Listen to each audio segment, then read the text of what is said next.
Assalamualaikum warahmatullahi wabarakatuh. Selamat datang kembali di channel Radio Story. Masih bersama dengan saya, Mas Alam. Untuk kali ini saya akan menceritakan sebuah cerita yang berjudul Dia Datang di Saat Aku Telah Tiada.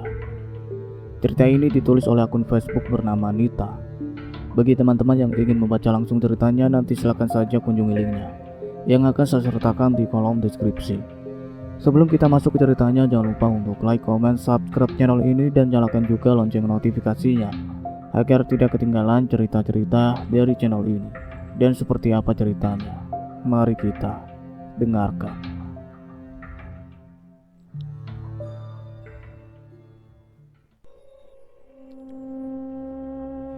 Di kegelapan malam, tampak seorang wanita muda yang berusia 21 tahun duduk di teras rumahnya sambil menatap jalan di depan rumahnya itu dengan pandangan mata yang kosong. "Kelengkapanku, besok udah kamu siapkan belum?" ucap seorang lelaki yang berumur 23 tahun itu. Ya, itu adalah lelaki yang bernama Fahri yang mendatangi Hukaira, istrinya itu. Hukaira dan Fahri adalah sepasang suami istri. Istrinya itu sering dipanggil dengan sebutan Kaira atau Ira. Mereka adalah pasangan muda yang baru menikah setahun yang lalu. Setelah menikah, mereka memutuskan untuk pergi dari kota tinggal ke desa agar mereka bisa hidup dengan mandiri. "Udah mas, gak usah bawa baju banyak-banyak ya, kan cuma di kampung sebelah," ucap Hukaira dengan mata yang masih fokus menatap ke jalanan itu. "Iya, kamu baik-baik aja ya di rumah. Aku berangkat ya. Besok subuh setelah selesai sholat subuh aku berangkat," ucap Fahri suami Hukaira. "Iya mas," jawab Hukaira singkat. Kemudian mereka pun pergi masuk ke dalam rumah dan merebahkan diri di atas kasur busa yang empuk itu. Setelah subuh, Hukaira pun bangun menyiapkan sarapan untuk suaminya itu, karena suaminya akan berangkat subuh itu juga ke desa sebelah untuk bekerja. "Selamat pagi mas Fahri, suamiku yang imut," ucap Hukaira lembut. Kemudian ia memegang wajah suaminya dengan kedua tangannya. "Mas, makan dulu ya," ucap Hukaira lemah lembut. Fahri pun memandang wajah istrinya dalam-dalam.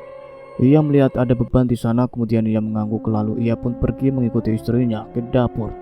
Entah mengapa firasat istrinya sangat tidak enak di saat dia akan pergi ke desa sebelah. Padahal dulu biasa-biasa saja ditinggal suaminya ke kota, namun tidak dengan saat ini. Ia merasa ada yang aneh. Namun ia tidak mengetahui apa yang aneh ia rasakan sekarang. Setelah sarapan subuh bersama sang istri, suaminya pun pergi ke desa sebelah untuk bekerja di proyek. Ia tak lupa mengecup kening istrinya. Setelah mengecup kening istrinya, Fahri pun pergi. Kemudian istrinya pun masuk ke dalam rumah dan menutup pintu itu. Fahri pun berhenti saat di persampingan jalan. Ia memandangi rumahnya dengan tersenyum menyeringai. Entah apa artinya senyumannya itu. Hukaira pun mencuci piring pagi itu setelah kepergian suaminya. Pukul 6:30 pagi, ia telah selesai membereskan rumah. Kemudian ia pun pergi belanja ke tukang sayur langganannya itu. "Mang, bayam 1 ikat sama ayam mentah dan juga wortel ya mang," ucap Hukaira. "Iya mbak, siap," ucap Mamang sambil mengambil apa yang disebutkan Hukaira. Setelah menerima belanjaan itu, ia pun membayar totalnya. Kemudian Hukaira pun pergi dan memasak pagi itu untuk makan siangnya nanti setelah selesai memasak. Dok dok dok dok. Suara pintu diketuk. Kemudian Hukaira pun keluar membukakan pintu. Yang ternyata di luar ada Fatan, kakak dari suaminya itu, saudara kandung Fahri. "Bang Fatan, ada apa bang?" ucap Hukaira. "Gak apa-apa Kaira, aku jalan-jalan aja, bosan di rumah mulu," ucap Fatan, abang suaminya itu. "Oh iya, masuk aja, kebetulan aku lagi masak banyak hari ini, kita makan bang," ucap Hukaira kepada iparnya itu. "Wah, boleh tuh," jawab Fatan cepat dengan senyuman manisnya itu. Kemudian mereka pun pergi ke ruang makan dan makan bersama. "Aku dengar Fahri lagi ke desa sebelah ya?" ucap Fatan memecah keningan di ruang makan itu. "Iya bang, dia kesana untuk bekerja proyek, diajak pemerintah desa sana untuk bekerja sama," ucap Hukaira dengan mulut masih mengunyah makanan itu. "Oh," ucap Fatan dengan singkat. Setelah selesai makan dan berbincang-bincang, Fatan pun pamit pergi pulang ke rumahnya. meninggalkan Hukaira yang masih duduk di meja makanan itu. Hari pun semakin berlalu, bulan pun berganti. Sudah 4 bulan berlalu Fahri pergi ke desa sebelah, namun tak ada juga kabar darinya. Bahkan ia tak lagi menelpon istrinya. Hukaira semakin gelisah memikirkan suaminya itu. Hukaira pun mondar-mandir menggigit jari telunjuknya pelan. Ia berkali-kali menghubungi suaminya itu namun tak ada respon dari suaminya. Bahkan nomornya pun selama 4 bulan ini tak pernah aktif lagi. Entah sudah ganti kartu atau apa, Hukaira pun menutup pintunya. Karena hari sudah malam, ia menunggu pagi datang dan berniat untuk pergi ke desa sebelah melihat suaminya itu. Pagi pun tiba. Hukaira pun pergi ke desa sebelah. Ia berjalan kaki sebab ia ingin menghemat biaya karena uangnya sudah sangat menipis. Mas, kamu kenapa sebenarnya? Gak ngasih kabar bikin aku khawatir aja, Mas. Gumam Hukaira di pagi itu. Berjalan menyusuri jalan desa, ada beberapa warga yang menyapanya dan dibalas Hukaira dengan ramah. Ira, mau kemana? Tanya salah satu ibu-ibu berbadan kempal yang terkenal sebagai tukang gosip itu, yaitu Ibu Tiwi. Mau jalan-jalan aja, Bu, untuk menegakkan otot-otot. Bosan di rumah mulu, ucap Hukaira dengan tersenyum manis. Gadis kota itu pun terus berjalan menyusuri jalan di desa itu hingga sampai ke perbatasan desa. Ia pun menghela nafas panjang kemudian mengembuskannya perlahan, lalu melanjutkan lagi perjalanannya. Setelah sampai di desa itu, ia pun menanyai kepada salah satu warga di desa itu. Pak, numpang tanya, ucap Hukaira kepada bapak-bapak yang membawa cangkul hendak ke ladang itu. Iya Mbak, mau nanya apa? Balas bapak itu dengan ramah. Kemudian Hukaira pun bertanya, maaf Pak, apakah Bapak tahu di mana bangunan proyek di desa ini? Apakah masih jauh? Tanya Hukaira sopan dengan sedikit tersenyum ke arah bapak itu. Hah? Proyek? Proyek apa Mbak? Di sini nggak ada proyek. Di desa ini nggak membangun apapun. Ada bangunan, tetapi hanya bangunan sekolah. Itu pun sudah selesai dibangun 1 minggu yang lalu Mbak, ucap bapak itu yang kebingungan. Dek. Jantung Hukaira pun berdebar sangat kencang. Dadanya serasa sesak jika karena ia merasa dibohongi oleh suaminya. Hukaira pun pamit pergi dari desa itu. Ia bingung harus mencari suaminya kemana karena di desa itu tidak ada proyek yang berarti. Dia telah dibohongi oleh suaminya. Ia bingung harus mencari kemana lagi. Setelah itu ia pun pergi dari desa itu. Matahari pun sudah meninggi. Terik matahari yang mulai panas itu mengenai kulit putih gadis itu hingga kulitnya kemerahan. Ia terus berjalan kembali. Ia berniat akan singgah ke rumah Fatan, iparnya itu. Kali saja iparnya itu tahu di mana sebenarnya Fahri suaminya. Dok, dok, dok. Assalamualaikum Bang Fatan, teriak Hukaira sambil mengetuk pintu rumah iparnya. Waalaikumsalam. Ada apa Kaira? Jawab Fatan sambil menatap adik iparnya kemudian menyuruhnya masuk. Anu Bang, apakah Mas Fahri gak menghubungi Abang? Soalnya selama 4 bulan ini Mas Fahri gak ada kabar lagi.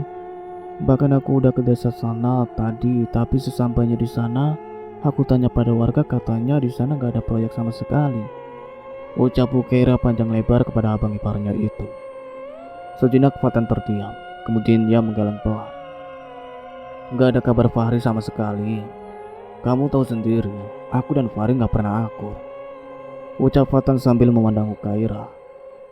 Memang hubungan kakak beradik itu tidak pernah akur. Setelah kedua orang tua mereka meninggal, mereka selalu saja ribut dengan warisan peninggalan orang tua mereka. Fahri mendapatkan warisan rumah megah yang ia tempati sekarang dan beberapa petak sawah di desa itu. Namun semua sawah itu ia jual dan uangnya ia pakai sendiri, sementara Fatan hanya mendapatkan rumah gubuk sederhana peninggalan mendiang orang tuanya itu. Ya udah deh Bang, kalau nggak ada kabarnya aku pulang dulu ya Bang, ucap Hukaira berlalu dari hadapan Fatan. Kemudian Fatan pun memandang kepergian Hukaira. Ia pun menghela nafas berat dan kembali menutup pintunya. Setelah pulang siang itu, Hukaira pun mandi kemudian ia sarapan sambil masih mengingat-ingat suaminya. Malam pun tiba. Hukaira masih saja sibuk memainkan ponselnya. Ia menelpon semua teman dekat suaminya, bahkan sepupu jauh suaminya ia telepon semuanya. Tetapi tak ada yang tahu kemana Fahri pergi dan tak ada melihat Fahri. Ya Allah, di mana sebenarnya Mas Fahri? Gumam Hukaira sambil melirik jam dinding yang menunjukkan pukul 7:30 waktunya Isya.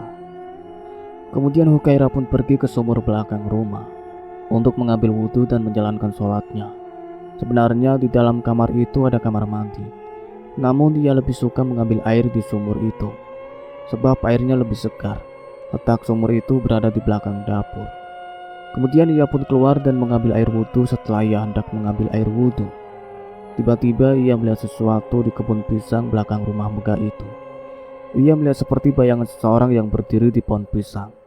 Namun, ia tak melihat dengan jelas, sebab malam sangat gelap, tak menampakkan bintang. Ia pun buru-buru mengambil air wudhu, kemudian masuk ke dalam rumah dan mengunci pintunya. Dan benar saja, setelah Hukaira masuk ke dalam rumah, ternyata benar. Ada seorang pria berdiri di dekat pohon pisang itu. Pria itu memakai baju dan celana serba hitam. Masker pun hitam.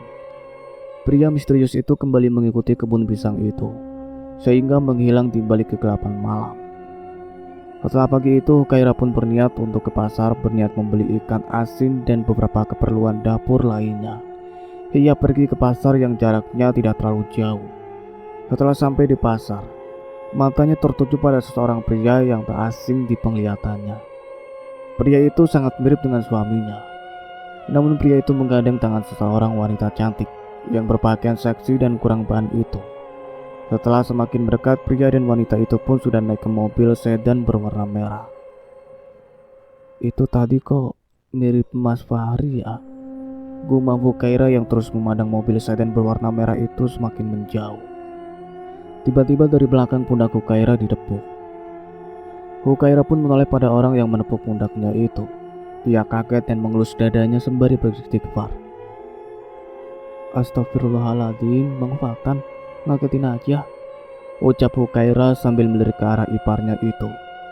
Pria yang berumur 20 tahun, yang masih betah melanjang itu. Ia pun tersenyum ke arah Hukaira. Habisnya kamu dari tadi bengong di sini, jadi aku samperin dah, ucap Fatan memandang Hukaira. Gitu ya bang, jadi abang mau kemana ini? Tanya Hukaira memandang iparnya itu. Mau pulang. Ini kamu mau pulang gak? Aku anterin, ucap Fatan pada Hukaira. Gak usah bang, aku jalan kaki saja, ucap Hukaira dengan sopan.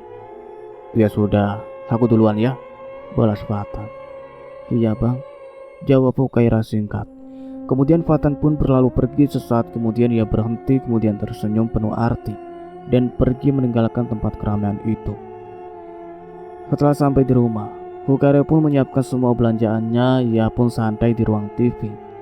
Entah mengapa ia sangat ingin pergi ke rumah makan yang ada di desa sebelah, yang ia lihat tempo hari saat ia menyusul suaminya ke desa sana. Ia pun pergi ke desa sebelah dan berniat ingin membeli makanan yang ada di rumah makanan itu. Setelah sampai di rumah makanan, banyak pengunjung di siang itu.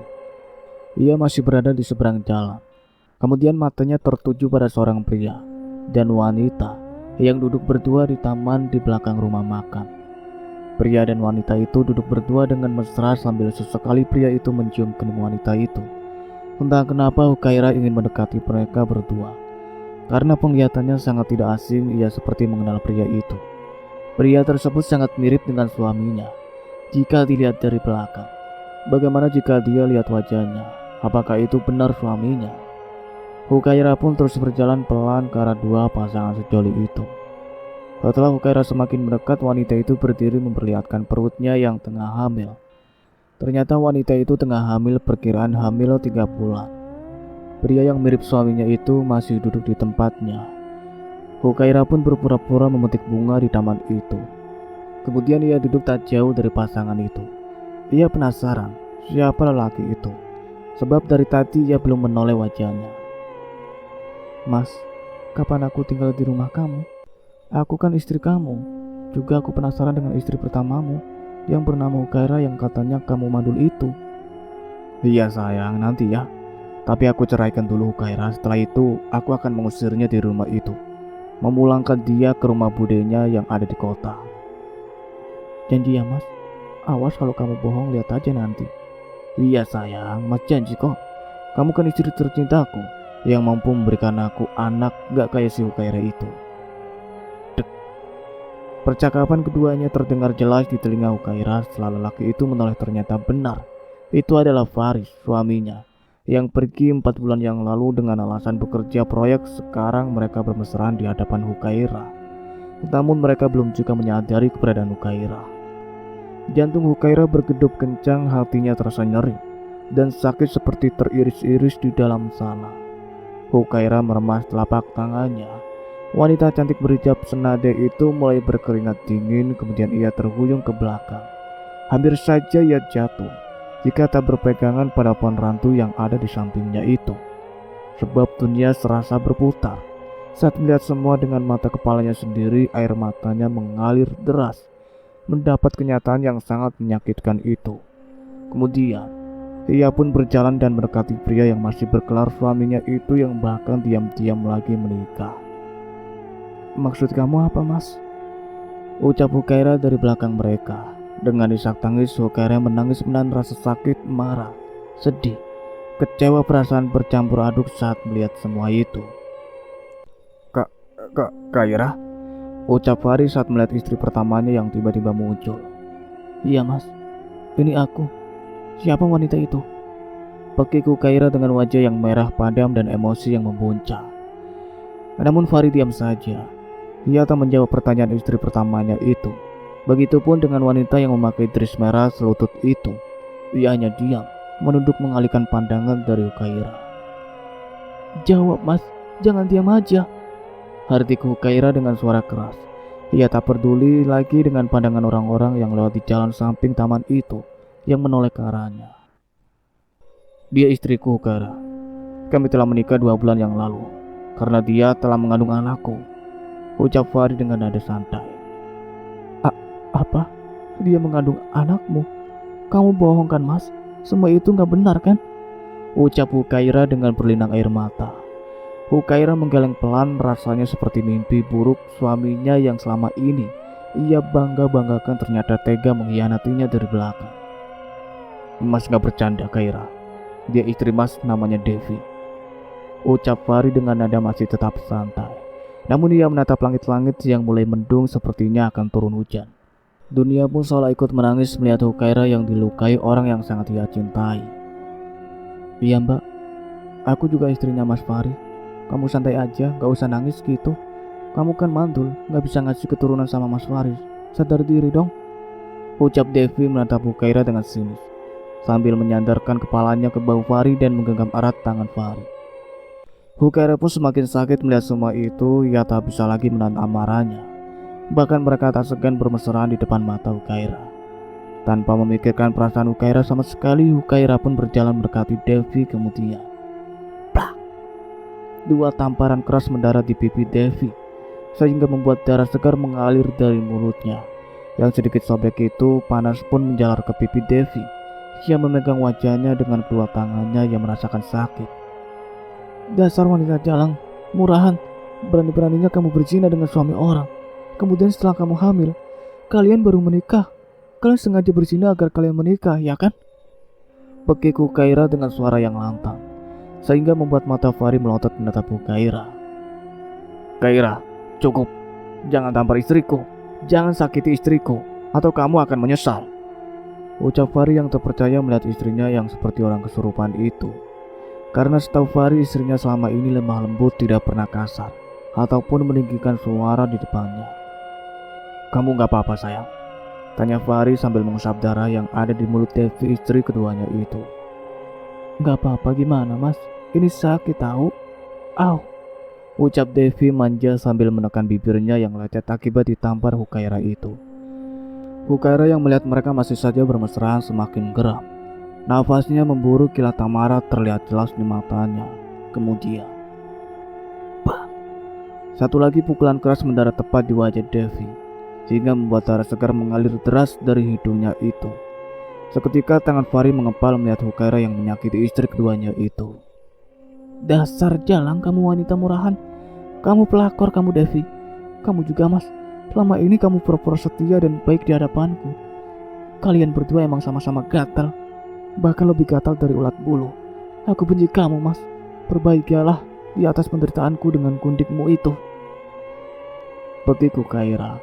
Sambil menangis, tubuhnya mulai lemah. Ia menunjuk wajah suaminya yang selama ini ia hormati itu. Cukup Hukaira. Sekali lagi kamu mengatakan Devi itu wanita murahan, kamu akan tahu akibatnya. Bendak Fahri pada Hukaira. Apa akibatnya, Mas? Kamu yang salah, kenapa kamu malah memarahiku? Kamu pergi ke desa ini dengan alasan ada proyek yang harus kamu kerjakan, ucap Hukaira dengan berlinang air mata. Hukaira masih saja emosi. Sambil menunjuk wajah tampan suaminya itu, kemudian Fahri pun semakin mengepalkan tangannya menatap Hukaira, wanita yang masih berstatus istri sahnya itu. Sementara pernikahannya dengan Devi hanya menikah siri saja, sebab ia belum menceraikan Hukaira. Cukup Kaira, sebaiknya kamu pulang kemudian kemasi barang-barangmu. Pulanglah ke rumah peninggalan orang tuamu di kota di sana. Masih ada Budi Saida kan? Ucap Fahri dengan wajah merah padam. Mas mengusirku hanya gara-gara gundikmu ini. Kamu tega mengusirku. Kamu memang suami yang tidak punya rasa iba, Mas. Cuy, ucap Hukaira sambil meludahi wajah suaminya. Melihat kelakuan istrinya itu pun Fahri geram kemudian. Bah! 3 tendangan yang Fahri layangkan ke perut Hukaira, kemudian wanita berhijab senada itu pun tersungkur ke tanah sambil memegang perutnya dan meringis kesakitan. Namun sakit yang ia rasakan itu tak sebanding dengan sakit di hatinya yang Fahri ciptakan baginya. Lebih baik ia dipukuli asal jangan hatinya dilukai. Namun seumur hidup baru kali ini suaminya kasar padanya, bahkan sampai mengkhianatinya. Devi yang melihat itu pun hanya tersenyum sinis, mengejek Hukaira yang ditendang Fahri itu. Kurang ajar kalian. Bagi Hukaira bangkit berdiri, ia ingin menampar Devi yang tertawa. Mengejeknya, kemudian belum sampai ia menampar Devi dengan sikap Fahri menarik hijab istrinya itu kemudian. Bra! Fahri membenturkan kepala Hukaira ke pohon rantu yang ada di taman itu. Ia berkali-kali membenturkan kepala istri sahnya itu, sehingga darah segar mengalir dari kepala Hukaira. Ah, sakit biadab kamu, Mas. Bagi Hukaira sambil melepaskan cengkeraman tangan suaminya itu. Makanya jangan berani kamu menyentuh Devi, apalagi menyakitinya. Dia sedang mengandung anakku. Kamu benar-benar keterlaluan, hendak Fahri. Kamu juga keterlaluan, Mas. Bahkan kamu yang lebih keterlaluan. Kamu membohongiku. Kamu ke desa ini dengan alasan bekerja sama membangun proyek, ternyata kamu malah ketemu sama wanita murahan ini. Bendak Hukaira menunjuk wajah Devi. Seharusnya kamu sadar diri, Kaira. Kenapa aku menikah lagi? Karena kamu gak bisa memberikan aku keturunan. Kamu mandul. Aku ingin mempunyai keturunan untuk mewarisi rumah itu. Paham kamu? Bentak Fahri pada Hukaira. Bukannya aku mandul, kamunya aja yang gak sabaran, Mas. Kita baru setahun menikah. Mungkin Allah belum memberikan kita keturunan, tetapi kamu malah berpaling dari aku, selingkuh dengan wanita jalang ini, sehingga menghasilkan anak dari hasil hubungan gelap kamu itu. Ucap Hukaira dengan memegang kepalanya yang dibenturkan Fahri ke pohon randu itu. Darah segar pun semakin menetes, namun bukannya Fahri kasihan atau minta maaf kepada istrinya itu. Ia malah tertawa terbahak-bahak. Kaira, dengar baik-baik. Aku menikah denganmu hanya karena balas budi kepada mendiang orang tuamu. Karena mereka telah banyak membantu orang tuaku, kamu pikir aku mencintaimu, ha? Sadarlah, bangunlah dari tidurmu, jangan mimpi kamu, ucap Fahri lantang. Mendengar pengakuan Fahri membuat dada Hukaira semakin sesak, air matanya kembali menetes. Namun dia mengusapnya dengan kasar. Ia tak ingin terlihat lemah di hadapan dua manusia tak punya akhlak itu. Namun ia tak bisa berpura-pura kuat karena air matanya terus mengalir tak henti-hentinya. Hukaira pun menangis histeris. Kemudian ia mengambil tanah dan melemparkan tepat di mata Devi. Ah, Mas, tolong Mas, teriak Devi manja saat tanah yang dibuang Hukaira tepat di wajah Devi bahkan masuk matanya. Hukaira, dasar kurang ajar kamu. Fahri pun kembali menendang perut Hukaira saat Hukaira terjembab di tanah. Fahri menginjak dada Hukaira yang terbaring di tanah itu. Fahri terus saja menginjak dada Hukaira, sehingga membuat Hukaira sulit bernafas, bahkan darah segar pun mulai keluar dari mulut Hukaira. Devi yang melihat itu pun panik. Ia takut Fahri akan menghabisi istri sahnya itu. Devi pun menarik lengan Fahri. Mas, udah mas, apaan sih? Ini jangan berlebihan gitu mas, nanti dia mati gimana? Bisa dipenjara dong kita ntar. Kita tidak bisa bersenang-senang lagi. Rengek Devi menarik kaki Fahri hingga Fahri mundur perlahan ke belakang. Wanita seperti itu harus dikasih pelajaran. Aku gak cinta lagi sama dia. Aku hanya ingin kamu selamanya, ucap Fahri menatap Devi tanpa memperdulikan Hukaira yang kesakitan menekan dadanya itu. Hukaira pun bangun. Kemudian ia terbatuk-batuk. Darah pun semakin banyak keluar. Devi pun panik. Kemudian mengajak Fahri pergi dari situ. Cuaca pun seketika berubah menjadi mendung.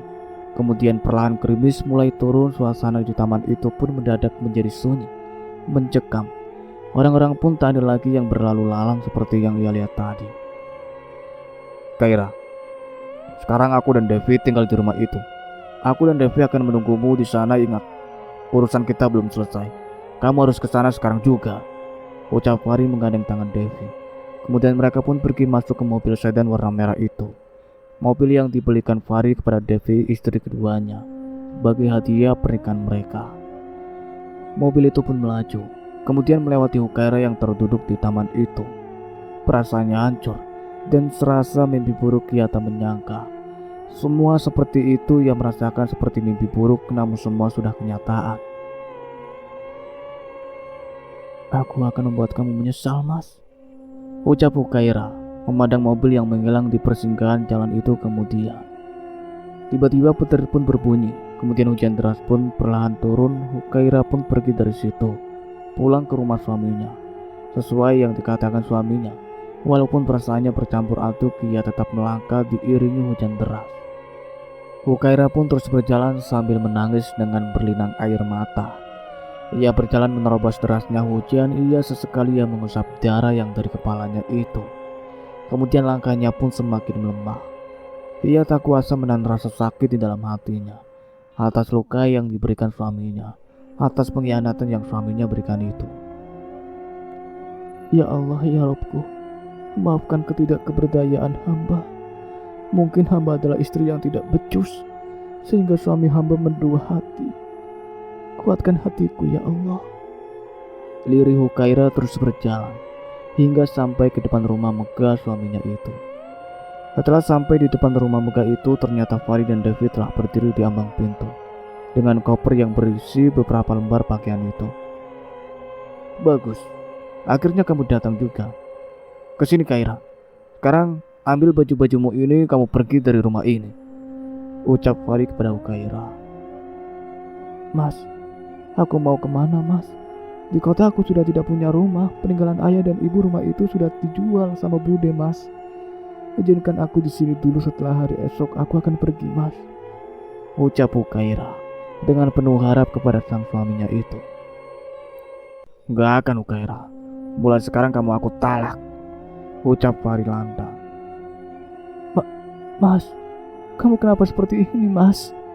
Ucap Hukaira seketika kepalanya mendadak pusing. Ia langsung terduduk luruh di lantai. Kemudian Fahri melemparkan koper yang berisi baju-baju sang istri itu. Dengar baik-baik Hukaira binti Hidayat. Mulai hari ini engkau aku talak, dan mulai hari ini engkau bukan lagi istriku. Silakan angkat kaki dari rumahku, ucap Fahri pada Hukaira. Mas, aku mohon izinkan aku malam ini saja menginap di sini mas. Ini masih hujan deras mas. Aku janji setelah esok pagi aku akan pergi dari sini mas, ucap Hukaira berlutut di hadapan mantan suaminya itu. Kemudian ia pun memegang kaki mantan suaminya yang baru saja menceraikannya itu. Pak, Fahri pun menendang wajah cantik Hukaira sehingga membuatnya tersungkur ke lantai. Hukaira pun tersungkur akibat tendangan Fahri. Hukaira pun bangun. Ia benar-benar merasakan di seluruh tubuhnya sakit akibat dibentur Fahri ke pohon rantu saat di taman tadi. Namun belum puas sampai di situ, Fahri pun mendekat ke arah mantan istrinya, menyeret mantan istrinya hingga sampai ke pagar besi rumahnya itu. Kemudian ia mendorong Hukaira hingga menabrak pagar. Setelah Hukaira keluar dari perkarangan rumah itu, Fahri pun melemparkan koper yang berisi pakaian Hukaira hingga koper itu mengenai Hukaira. Pergi kamu dari sini, aku muak melihatmu kamu, Bekik Fahri kemudian Hukaira mengambil koper itu dan mulai melangkah pergi dari depan rumah megah itu dengan tubuh yang basah kuyup akibat terkena hujan. Waktu pun telah menunjukkan pukul 4:30 sore. Namun hujan pun tak kunjung berhenti. Kemudian ia pun pergi dan berteduh di sebuah gubuk di pinggir jalan raya. Setelah pukul 6 lewat, hujan telah reda. Ia pun berjalan perlahan, ia mulai keluar dari desa itu. Kemudian ia singgah di sebuah masjid dan mengambil wudhu untuk sholat maghrib. Ya Allah, ya Rabbku, ampunilah segala dosa-dosa hamba. Maafkan atas segala kesalahanku. Hanya Engkau pemilik hati ini, hati yang belum sepenuhnya mencintaimu. Namun jadikanlah hati ini agar selalu tetap kuat dan tabah menghadapi segala cobaan ini. Berikanlah hamba kekuatan di dunia maupun di akhirat. Amin ya Rabb. Hukaira mengakhiri doanya. Di akhir doanya ia menangis terkuku. Sehabis sholat, ia pun kembali melanjutkan perjalanannya. Setelah lama berjalan, waktu pun menunjukkan pukul 10:30 malam. Hukaira pun terus berjalan, ia hampir meninggalkan kacamata itu. Ia berniat ke kota mencari rumah budenya yang bernama Saidah, adik kandung ibunya itu. Malam pun semakin hening, kemudian dari kejauhan pun ada sebuah mobil truk yang melaju dengan kecepatan penuh. Sementara Hukaira tetap berjalan sambil melamun. Ia tak habis pikir dengan pengkhianatan suaminya. Cukup sekian ceritanya sampai di sini, nantikan kelanjutan ceritanya. Saya akhiri, wassalamualaikum warahmatullahi wabarakatuh.